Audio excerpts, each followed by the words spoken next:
As of 8 a.m. Eastern Daylight Time, September 9th, in advisory number 41A, Hurricane Irma is still a Category 4. It has weakened. The winds are all the way down to 130 miles per hour, but that's still a very, very powerful Category 4 storm.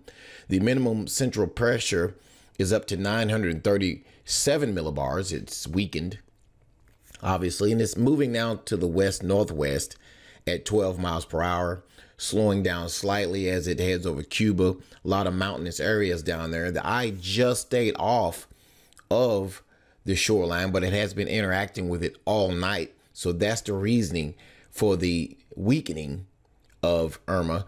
But once it gets back out over the open ocean, Irma will strengthen again. No doubt about it. So the question this morning, Saturday, is where is Irma going? So far, all the models have been wrong so far.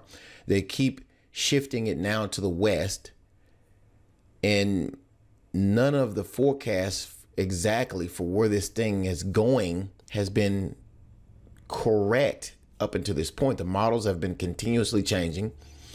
And again, Irma has not made the turn towards the north. Just yesterday morning, we were talking about Irma going straight up into the middle of Florida and still possibly going off into the East Coast. Well, we know it's not going off to the East Coast now.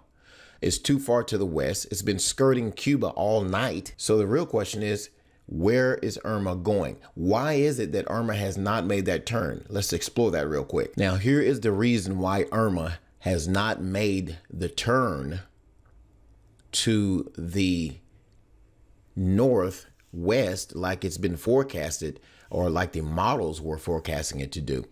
The high pressure system right up here has the Bermuda High, as it's been called, has shifted farther to the northeast. Now, remember, I talked about that a few days ago, that if it did shift farther to the northeast, it would lose its influence on Irma, causing Irma to slide farther west.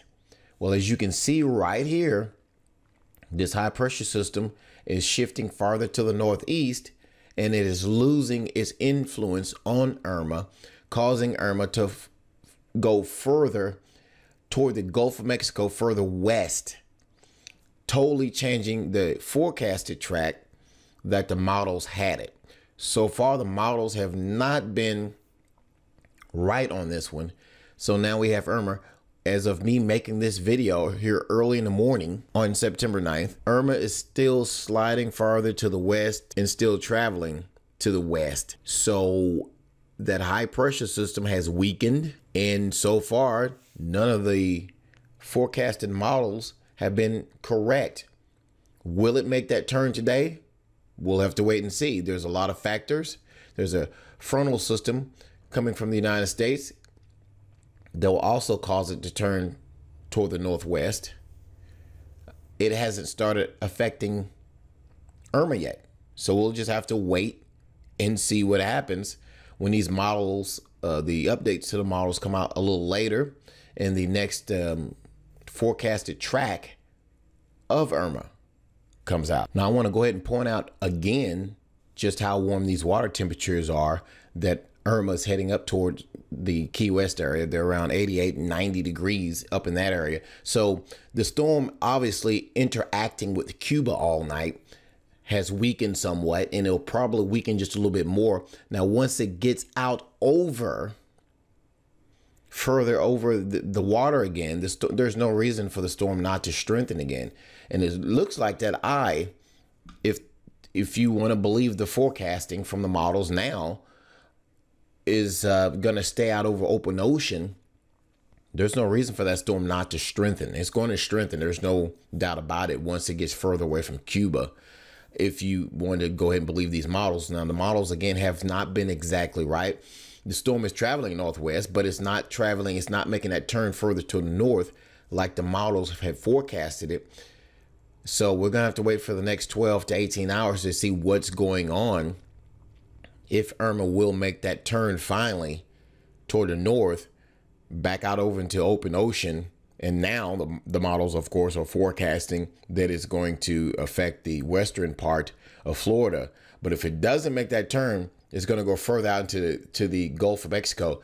And this is really going to change everything up about where they thought this storm was going. Now, a lot of people have evacuated Florida. That's good. Better safe than sorry. Nothing's lost. You know, you can just simply go back home if nothing happens. But we're going to have to watch this storm over the next 12 to 24 hours to see where it's going, because this is very, very interesting that this storm is not really doing nothing the forecasters have said it's going to do, or the models have said it's going to do. So we're going to have to keep our eye on this storm. And again, better safe than sorry. We'll have to watch the next 12, 24 hours just to see exactly what this storm does as it continues to skirt Cuba as of me making this video this morning on September 9th. Anyway, thanks for watching. Leave your comments below this video and please sub our channel and like our videos. Thanks for watching.